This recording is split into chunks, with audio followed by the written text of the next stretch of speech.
I was horrified to talk to the engineering dean just a few months ago that the girls are doing better on their grades in engineering, but then they're dropping out and not staying in.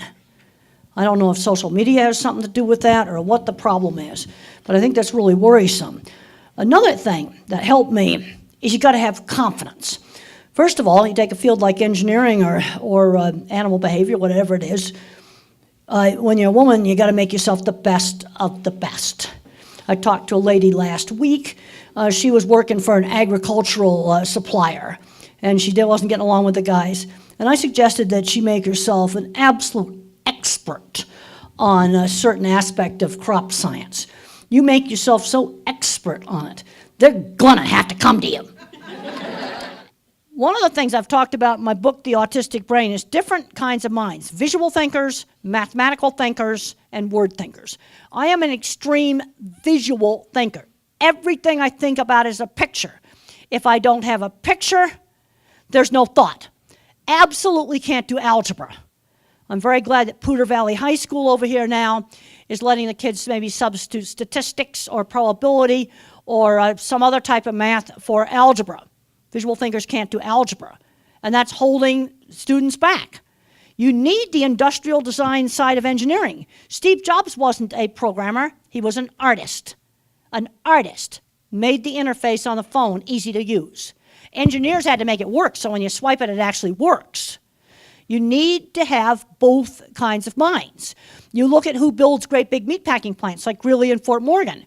The visual thinker actually lays out the whole entire plant. The clever guys in the shop figure out new inventive equipment. And you know what? We know in this country, we no longer can build all of the specialized equipment of a pork processing plant. We have lost that know-how in skilled trades. I can deal with a little boys club when it's colleagues. Now, where you can't deal with it is when it's the boss, and he's going to give you a bad evaluation and say that the equipment's not going to work. Then that situation's just not going to work. Then you got to leave that job and find something else. This is a major, major problem, not learning how to work. Because I had all kinds of granddads come up to me. They find out they're on the autism spectrum. In fact, half of engineers are on the autism spectrum. And they had a paper route at 11. They had jobs all through high school. And I'm seeing super academically smart kids, both women and guys. The guys are the worst on getting addicted to video games.